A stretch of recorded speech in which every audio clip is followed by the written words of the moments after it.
All right, let's take this previous finite element example and now add water, right? Well, let's do two things, right? We've done an elastic analysis. We want to do a plastic analysis too, where we assign actual strength to the material using that Moore Coulomb strength criterion. And then we want to add some seepage to the problem too. Let's first do the plasticity problem. So what I'm going to do is come in here, project settings, stages, and I'm going to go with 2 stages. And we'll call the first one elastic gravity, which is what we've done, right? We've left the material elastic, and then we've allowed everything to come into equilibrium under the gravity loading. Then we can have a plastic loading stage where we'll switch the material to be plastic. Now, the reason we want to do this is that the Moore Coulomb material model, the strength depends on the effective stress. And at the initial part of our finite element analysis, the effective stresses haven't been solved for yet, right? We need to solve for those effective stresses before we know the strength. And the problem becomes a little bit tricky. Sometimes you'll get it to converge. You can iterate and everything will converge if you do the gravity under plastic loading condition. But usually for finite element modeling, we do an elastic gravity stage first. Then we change to the plasticity model and it will converge much better because now we have an initial stress condition from which to compute the initial strengths. So I'm going to click OK. Now we have 2 stages down here, elastic gravity and plastic. What I'm going to do is come in here, material properties, and I'm going to go material 2. Then we'll set them to be basically the same as material 1. Everything the same. Strength, Moore Coulomb, except we're going to change this to plastic. Then this is 30 and 10. And then there's this residual strength down here too. That means basically after it yields, what's the strength? And I'm gonna set it to be the same as before yield. That way we have elastic and perfectly plastic material behavior. So now we have 2 materials, 1 and 2. The only difference is that material 2 is plastic, material 1's elastic, right? And so for stage 2, I'm going to come in here and set this to material 2. Now we have material 1 for gravity, material 2 for plastic loading. And we can now run this again, and it will do 2-stage loading instead. Okay, so it analyzed both loading stages, and if we visualize results, oh, here it is. It's already open.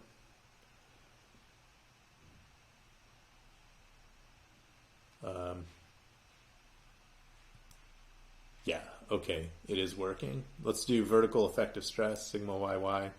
Here's for our elastic stage, and then we go to plastic, and it just slight amount of change. It was hard to even see the difference. If you toggle back and forth, elastic has a little bit less deformation than plastic has a little bit more, but it's really hard to see the difference. And the reason is that this is a pretty stable levee. All right, it's not going to have a lot of plastic deformation. So anyway, now we've got this elastoplastic analysis done. Okay, what we're going to do next is add groundwater to the problem. So we can go project settings, groundwater, and then I'm going to do steady state finite element analysis. Pore fluid unit weight's 9.81. So, okay. And what I'll do is come here to the groundwater tab. And now this is all really, this is really familiar, right? This is exactly the way it works in Slide, because Slide is actually using RS2 when it does the groundwater analysis. So I'm going to set the groundwater boundary conditions, and we'll have 7 meters of total head here and there. Now you can see why I put that node, right? I wanted to just do boundary segments instead of boundary nodes, so I put a little vertex right there, and we'll do apply. Now you can see the water surface there. then we're going to have to apply question marks. So that by default, it doesn't put the question marks where we want them like it did. There are a few minor differences here between RS2 and slide, how it handles the groundwater analysis.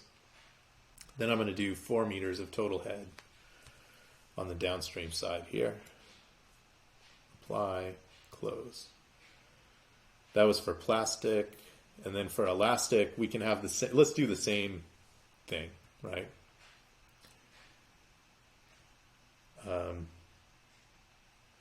I guess I could have just done the elastic gravity, and then if you leave this button unchecked, it will apply those water table, the water conditions through every analysis. But I did the plastic one first, which maybe was not the optimal data entry order, but that's okay. It doesn't take long to put these boundary conditions in. All right, and then I'll put the question marks here.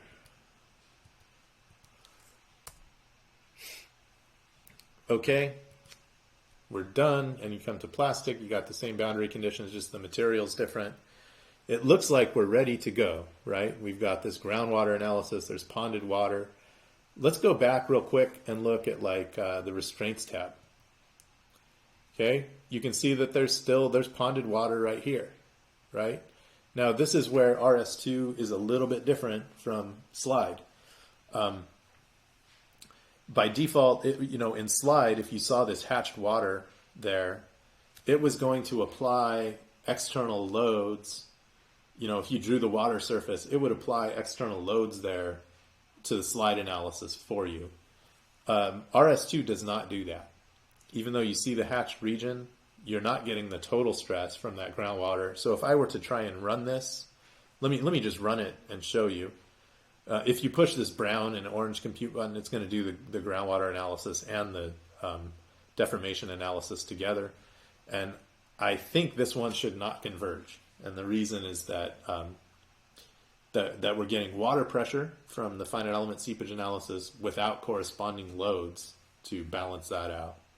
And now you can see we've reached step 1 of 10 of our plastic deformation analysis. And this is the computed imbalance between sort of the sum of the nodal forces and what it should be. So if it was in equilibrium, this would be 0. We usually try and get that below 0.001. It's really struggling. It's not going to converge. So I'm going to push abort and then exit.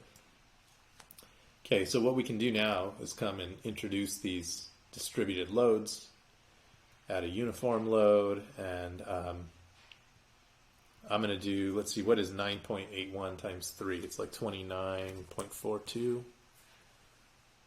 Is that right? Yeah, okay. So I'm going to put that normal to this boundary right here. And then we need also distributed triangular load, 29.42 down to 0.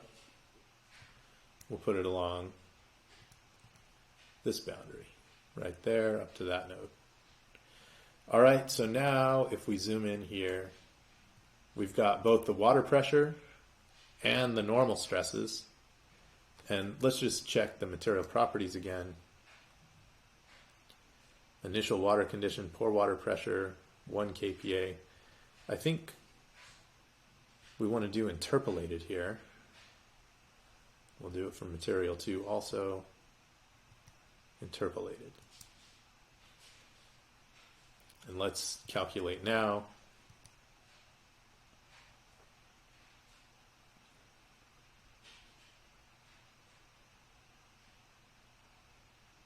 All right, now it's converging, right? You can see that we're stepping through each load stage and we're satisfying our convergence tolerance pretty easily.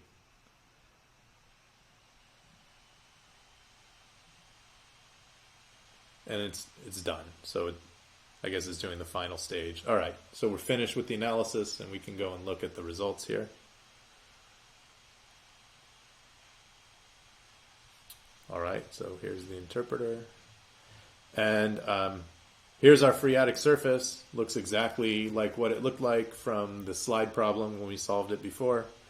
And if you look at the vertical stresses, it's hard to see it, but it's not actually perfectly symmetrical anymore, right? The vertical stress contour, the peak vertical stress is shifted slightly to the right just because you do have this loading acting on the soil here. And notice you're getting zero effective stress right at the surface there. So that's an indication also that we actually need these loads. That it's not going to work if you apply the pore pressure without those loads. So anyway, now we've done and if you look at elastic and then plastic, there is a slight difference now in the stress contours, right? We're actually loading up the soil and things are deforming a little bit differently. So that's that one. Again, we still don't have a factor of safety, which is what we want, but I'll cover that in the next lecture here in just a second.